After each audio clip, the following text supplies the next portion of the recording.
Sanibonani. Ngithi la ngike ngithi nje ukunethulela kancane lolu daba. Mhlawumbe khona la engingasihle ngihlomule khona. Ngicabanga ukuthi it was 2013. 2013 ngake nje ngathi ukugula. Ngathi ngishawa umlenze, ngathi ngishawa nje into engathi uyabona kwakungathi umeqo, into nje ubumeqo like. So la emlenzeni ngemumva kunokujuluka nje umlenze ngendlela engingayiqondi, ngisho kubanda ebusika ujuluke wome engathi umuntu ozoba ukubona isihlahla lesi ukuthi uma usiphula kanje kuphuma into ewubisi. Leya nto ewubisi uma uyithela ukubona ukuthi uma ungathathi inhlabathi uyithele khona ibambelele. So bengijuluka into ekanjalo emlenzeni wase-right. Mind you, akukho la ongaya khona esibhedlela usa into enjalo efana nomeqo. So-ke nami njengomuntu-ke ngahamba ngayobheka umuntu wesintu. Kwase kunzima-ke lapha ngoba eyi sekunzima nokuhamba nje impela sekunzima. Sengicishe impela ngisebenzisa khona lapha ezindukwini, kodwa-ke ngangisaphatha induku eyodwa. Ngafika kuloya muntu loya.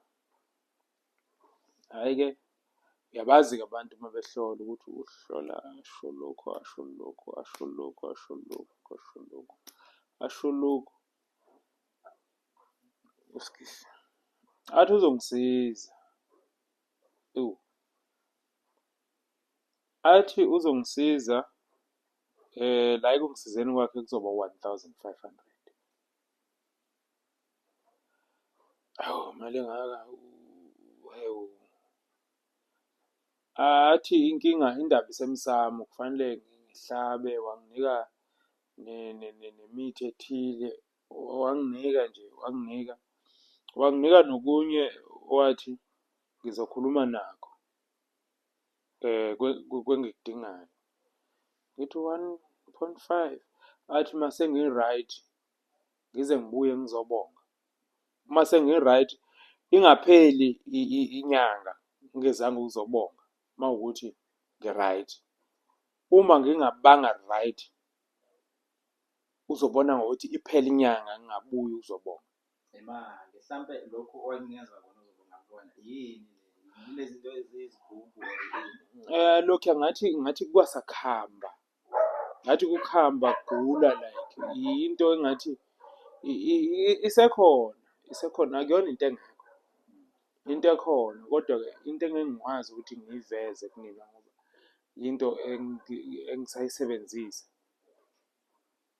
Hhayi ngiyithathe athi-ke angilali ebusuku ngingakhulumanga kuyo and isikhathi sokukhuluma kuyona 11:01.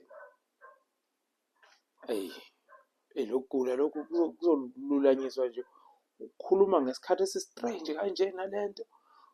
Uthi uzosho la ukuthi kusasa ufunani, ufuna usuku lwakho lwenzeke njani, ufuna kwenzekeni ngakusasa.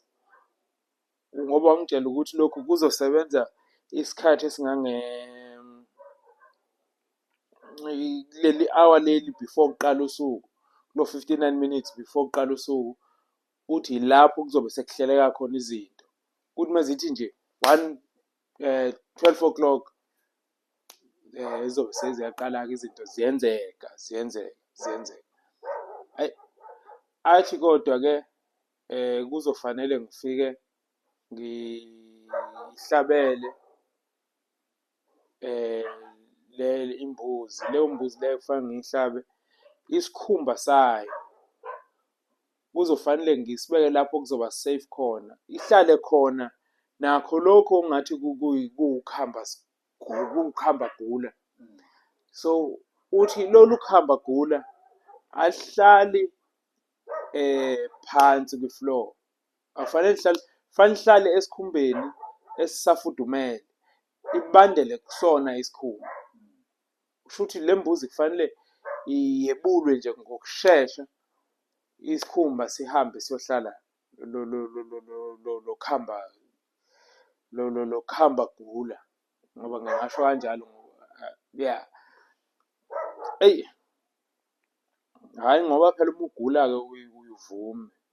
Athi nje kuzoba 1.5 okokukhanyisa bese-ke, hhayi ngangena-ke phela nami komashonisa-ke ngakwazi ukuthi ngithole-ke okuyimbuzi ngoba ikhona izimbuzi ezazimbalwa. Ngathola imbuzi eyodwa. Leyo mbuzi-ke ngase ngisebenzisa yona. Hhayi siyihlabe-ke imbuzi, bengazi ekhaya ukuthi kanti kumayelana nani le mbuzi. Thathe lesi sikhumba lesi-ke ngisebenzisa ngale ndlela efanele ngoba yona nto engilulekwe ngayo kakhulu yiso isikhumba lesi, ukuthi kufanele igula leli lingahlali phansi, lihlale kuso lesi sikhumba. So-ke ngingenze lokho. Hhayi, kuse ngakusasa. Hhayi ngikhulume-ke, ngiqale ngikhulume lapha ebusuku